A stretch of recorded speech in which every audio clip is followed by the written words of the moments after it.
Dan tertekannya industri retail, apakah memang akan lebih banyak lagi yang gulung tikar di tahun 2025 nanti Anda lihat? Dampaknya terhadap industri retail ini pertama daya beli masyarakat akan turun, barang-barang menjadi mahal. Saya kira tahun depan ini akan urusan impor masih belum selesai, isu impor. Jadi saya kira barang-barang impor akan menyerbu masuk. Kenapa? Karena kita lihat Trump sebentar lagi akan dilantik begitu kan, dia akan menutup rapat-rapat barang-barang dari China. Akhirnya akan masuk ke Indonesia salah satunya efeknya. Indonesia kondisi sekarang sedang ada masalah PPN ini. Barang-barang murah ini akan masuk, baik yang legal maupun yang ilegal. Saya kira akan tetap masuk, apalagi isu impor ilegal impor legal dan ilegal kan masih belum terselesaikan sampai dengan sekarang. Itu yang akan terjadi. Artinya apa? Industri manufaktur Indonesia akan makin terganggu. Akhirnya apa? Ya PHK pasti gitu kan. Jadi saya kira itu yang akan terjadi. Belum lagi tadi nilai tukar. Ini akan semakin memberatkan lagi industri manufaktur Indonesia begitu. Jadi saya kira itulah yang akan terjadi di 2025 nanti begitu. Industri retail saya kira akan sangat sulit untuk bisa berkembang. Saya kira mungkin bertahan saja. Saya kira sudah bagus begitu ya. Oke, baik Pak Alfon, di insentif, stimulus, lalu juga ada pengecualian barang-barang yang mana juga tidak dikenakan PPN 12%. Apakah ini juga sebetulnya tidak cukup membantu dari sisi pelaku usaha dan juga dari sisi masyarakat, dari tingkat daya beli masyarakatnya? Saya kira kan itu tidak berubah. Memang dari dulu memang tidak dikenakan pajak. Itu kan kebutuhan barang-barang pokok dan barang-barang penting kan, sembako. Ya memang dari dulu juga itu tidak dikenakan pajak begitu. Justru sekarang bertambah kan makanan minuman yang kelas premium itu dikenakan pajak begitu kan.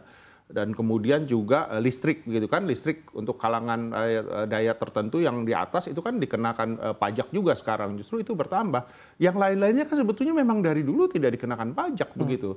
Dan saya kira masyarakat kelas menengah bawah kan aktivitasnya itu kan bukan hanya tergantung dari bahan pokok dan bahan penting, keperluan rumah tangga begitu kan, sandang begitu kan, kemudian busana dan sebagainya, itu kan tetap dikenakan pajak, pajaknya naik kan, PPN dari 11% menjadi 12% begitu. Jadi saya kira ya meskipun pemerintah membebaskan listrik, misalkan memang listrik memang dari dulu tidak dikenakan PPN kan, jadi pemerintah mengenakan pajak untuk daya tertentu yang kelas atas, tetapi di satu sisi kan memberikan diskon 50%. Ya sebetulnya kan kurang lebih subsidi saja begitu kan. Demikian juga dengan pembagian beras selama 2 bulan kan, Januari Februari.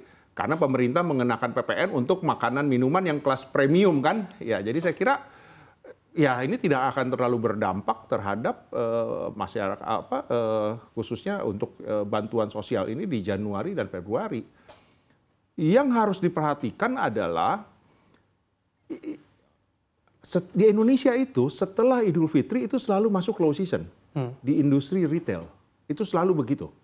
Nah, tahun ini maksud saya, itu low season setelah Idul Fitri itu sangat dalam karena pengaruh daya beli.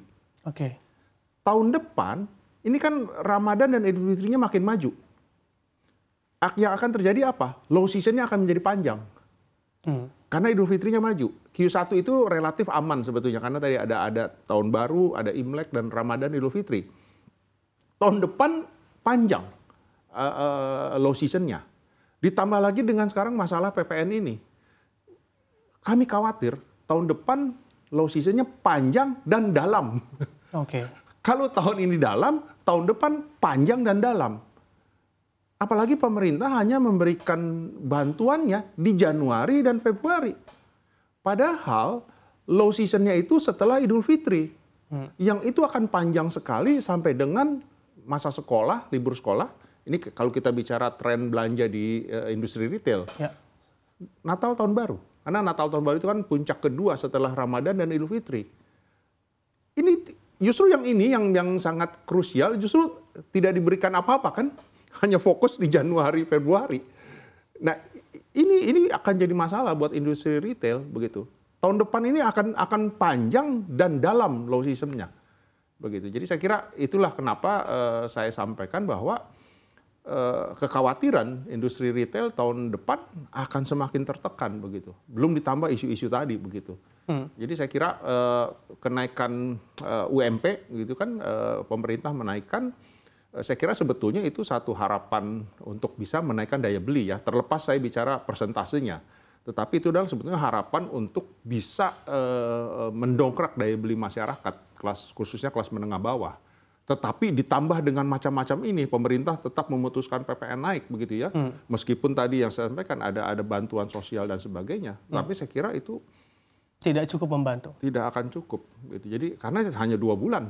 Padahal tadi ada low season yang menurut saya akan sangat panjang tahun depan begitu.